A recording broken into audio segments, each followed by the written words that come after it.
ભરૂચના આમોદમાં પડ્યું ભ્રષ્ટાચારનું ગાબડું। ભીમપુરામાં નર્મદા કેનાલમાં ગાબડું પડતા હજારો લીટર પાણીનો વેડફાટ થયો। ઉનાળાના પ્રારંભે જ કેનાલમાં ગાબડું પડતા સ્થાનિક ખેડૂતોમાં ભારે રોષ જોવા મળી રહ્યો છે।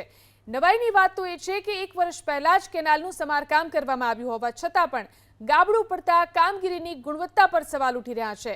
ગાબડું પડતા ખેડૂતો સુધી સિંચાઈનું પાણી પહોંચતું અટકી રહ્યું છે તો તાલુકા કોંગ્રેસે પણ કેનાલમાં પડેલા ગાબડાને લઈ ચીમકી ઉચ્ચારી છે કે જો વહેલી તકે કેનાલનું સમારકામ નહીં કરવામાં આવે તો ઉગ્ર આંદોલન કરવામાં આવશે।